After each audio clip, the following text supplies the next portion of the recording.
مسلمانوں کیا تمہیں مرنے سے ڈر لگتا ہے؟ موت سے ڈر لگتا ہے؟ کچھ لوگوں کو ڈر لگتا ہو تو وہ ڈر آج نکال دو. دنیا میں سب سے ہائیسٹ سب سے بڑا ڈر موت کا ہے. اس کے بعد کیا ہونا ہے؟ موت اس کے لیے ڈراونا خواب ہوگا جو یہ سوچتا ہو کہ مجھے مرنے کے بعد جلنا ہی ہے، جلنا ہی ہے، اندھیرا ہی ہے، اندھیرا ہی ہے.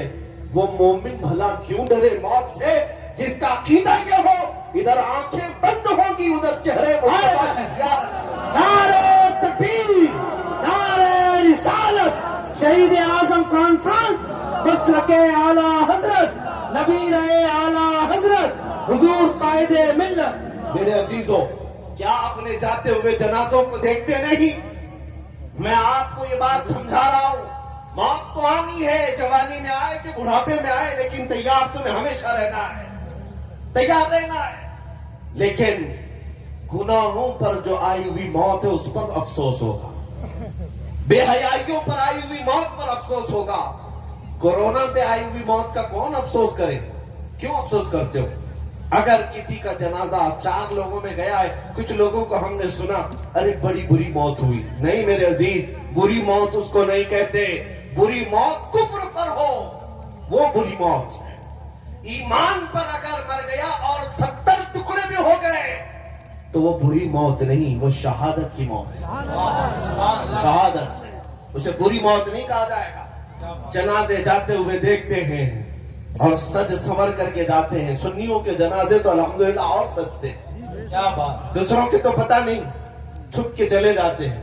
لیکن ہمارا حال یہ ہے الحمدللہ، صاف ستھرا کفن پہناتے ہیں، خوشبو لگاتے ہیں میت کو، سرما بھی لگاتے ہیں، جنازہ تیار ہونے کے بعد پھول بھی ڈالتے ہیں. کبھی سوچا یہ کیوں؟ مرے ہوئے آدمی کو عطر کی ضرورت کیا ہے؟ وہ تو قبر میں جا رہا ہے، آنکھیں بند ہو گئی، اب سرما لگانے کی کیا ضرورت ہے؟ اور یہ سفید کپڑے میں ڈھانکنے کی کیا ضرورت ہے؟ بزرگوں سے پوچھو تو یہ بتائیں گے میرے عزیز یہ جا تو رہا ہے قبر میں، لیکن آج یہ میرے مصطفیٰ کے دیدار کے لیے جا رہا ہے، اس لیے سجایا جا رہا ہے شب گور بھی اسی گل سے ملاقات کی رات. اس لیے ڈر اور خوف نکالو.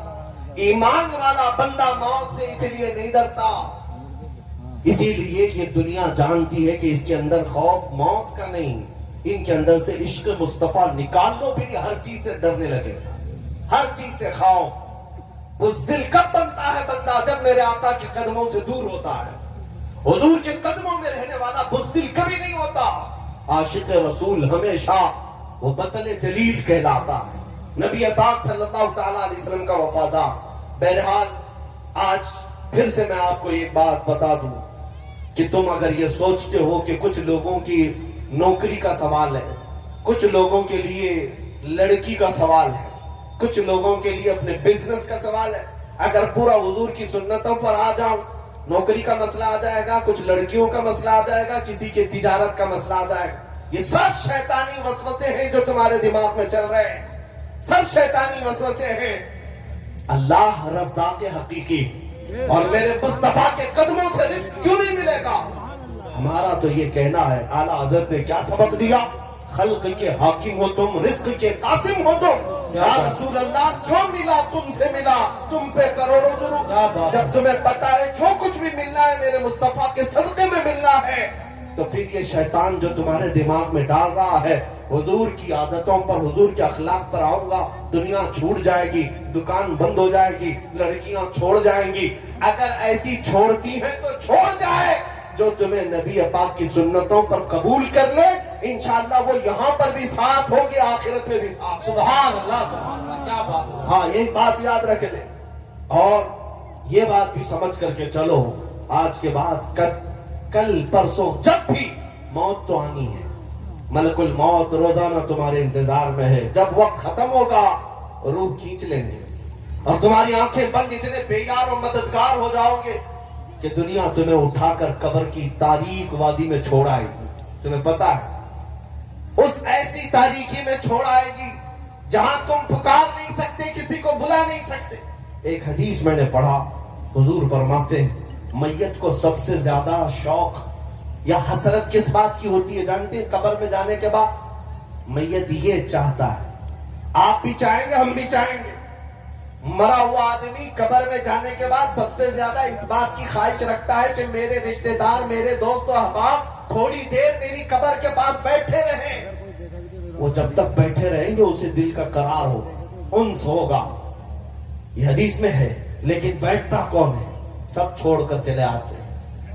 قریبی دوست بھی مٹی ڈال کر جلدی سے قبرستان سے واپس گھر آتا ہے۔ اپنے باپ کا جنازہ لے جانے والا بیٹا بھی تختیاں بند کر کے قبر کی مٹی ڈال کر کے جب گھر آتا ہے، میت پکار رہا ہوتا ہے، اسے سب چیزوں کی خبر ہے۔ لوگوں کے چلنے کے چپل کی آواز تک مردہ سنتا، لیکن اتنی تاریک قبر، ہاتھ اٹھاؤ تو ہاتھ نظر نہ آئے، اور ایسے دفن کر کے آتے ہو، نہ ایک تکیہ دیتے ہیں، نہ ایک بوریا، نہ ایک چادر، اور نہ قبر میں کوئی روشن دان، سوراخ، کچھ نہیں۔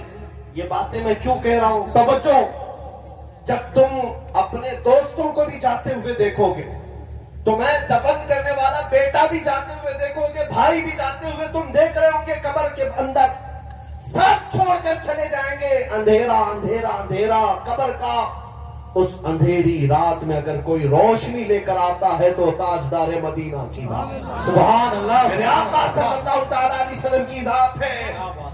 اس قبر کی اندھیری رات میں وہ روشنی لے آئیں گے۔ اور میرے عزیزو، جب تمہیں پتا ہے کہ قبر میں ہمیں ان کی ضرورت ہے، حشر میں ان کی ضرورت ہے، تو پھر سن لو اعلیٰ حضرت کیا کہتے ہیں، آج لے ان کی پناہ، آج مدد مانگ ان سے، آج لے ان کی پناہ، آج مدد مانگ ان سے، کل نہ مانیں گے قیامت میں اگر مان گیا۔ ہم نے دنیا داروں کو بھی دیکھا ہے، ان کے گھروں پر عزت ڈھونڈنے والے، ان کی جوتیوں پر عزت ڈھونڈنے والے، ان پر اپنی زندگیاں نچھاور کرنے والے، بڑھاپے میں تمہیں بھی تنہا چھوڑ دیا جاتا ہے، پارٹیوں سے نکال کر کے تو ایسا انہیں بیوہ بنا دیا گیا ہے کہ کوئی پوچھتا تک نہیں ہے۔ لیکن اے سنی مسلمانوں، میرے آقا صلی اللہ تعالیٰ علیہ وسلم سے محبت کرنے والا یہ بات یقین کے ساتھ یاد رکھے، میرے آقا نے کبھی اپنے غلاموں کو تنہا نہیں چھوڑا۔